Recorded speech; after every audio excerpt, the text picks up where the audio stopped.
बेळगाव बीम्समध्ये वैद्यकीय विद्यार्थिनीने वसतिगृहामध्ये औषध घेऊन आत्महत्या केल्याची घटना घडली आहे। आत्महत्या केलेली विद्यार्थिनी प्रिया वय 27 ही बेंगळूरची असल्याचे समजते। सोमवारी संध्याकाळपर्यंत जिल्हा रुग्णालयात रुग्णांच्या तपासणी दरम्यान अभ्यास केलेली प्रिया रात्री आत्महत्या केल्याचे समजते।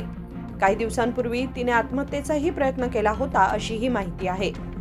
घटनास्थळी भेट दिल्यानंतर बीम्सचे संचालक अशोक शेट्टी यांनी सांगितले की बेंगळूरची वैद्यकीय विद्यार्थिनी प्रिया मानसिक आजाराने त्रस्त होती, त्यामुळे ती नैराश्येत होती।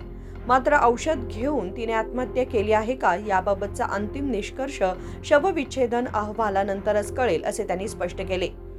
ಸರ್ ಏನು ಇವತ್ತು ಒಂದು 6:30ವರೆಗೆ ನಮ್ಮ ಉಜ್ವಲ ಸೈಕ್ಯಾಟ್ರಿ PG ಒಬ್ಬರು 6:30ವರೆಗೆ ಡ್ಯೂಟಿ ಮಾಡಿ ಅವರು ರೂಮಿಗೆ ಹೋಗಿದ್ದಾರೆ। ಈಗ ನನಗೆ ಅರೌಂಡ್ 8 o'clockಗೆ ಫೋನ್ ಬಂತು, ಅವರು ಸುಸೈಡ್ ಮಾಡ್ಕೊಂಡಿದ್ದಾರೆ ಅಂತೇಳಿ ರೂಮಿನಲ್ಲಿ।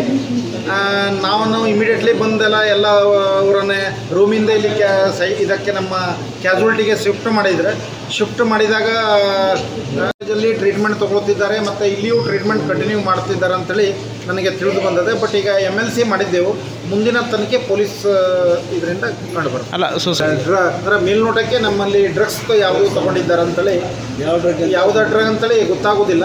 ಅದು ಪೋಸ್ಟ್ ಮಾರ್ಟಮ್ ಆದಮೇಲೆ ಎಲ್ಲ ವಿಷಯ ಯಾವ್ರದ್ದು ಪ್ರಾಪರ್ ಬೆಂಗಳೂರಿನವರು ಈ ಹಿಂದೆನೂ ಏನೋ ಅಟೆಂಪ್ಟ್ ಮಾಡಿದ್ರಂತೆ ಏನು ಈ ಹಿಂದೆಯೂ ಮೊದಲು ಮಾಡಿದಾರಂತೆ, ಕೈಯೆಲ್ಲ ಕಟ್ ಮಾಡ್ಕೊಂಡಿದ್ದಾರಂತೆ। ಮತ್ತೆ ಬೆಂಗಳೂರು BMC ಬೆಂಗಳೂರು ಮೆಡಿಕಲ್ ಕಾಲೇಜಲ್ಲಿ ಟ್ರೀಟ್ಮೆಂಟ್ ತಗೋತಿದ್ರು। ಅವಾಗೇನು ವಿಚಾರ ಮಾಡಿದ್ರಿ ಏನು ಸರ್, ಅದ್ರ ಸಂಬಂಧ ಅವಾಗ ಅಟೆಂಪ್ಟ್ ಮಾಡಿದ್ರು ಏನೋ? ಅವ್ರು ಒಂದು ಫೈಲೋನೆಫ್ರೈಟಿಸ್ ಅಂತೇಳಿ ಒಂದು ಕಾಯಿಲೆಯಿಂದ ಬಳಲುತ್ತಿದ್ದಾಳಂತೆ, ಅದರ ಸಲುವಾಗಿ ಡಿಪ್ರೆಷನ್ಗೆ ಹೋಗಿದ್ದಾಳೆ ಅಂತೇಳಿ ಮೇಲ್ನೋಟಕ್ಕೆ ಕಂಡು ಬಂದಿದೆ। ಈಗ ಟ್ರೀಟ್ಮೆಂಟ್ ನಡೀತಿದೆ ಅಂತ ಡಿಪ್ರೆಷನ್।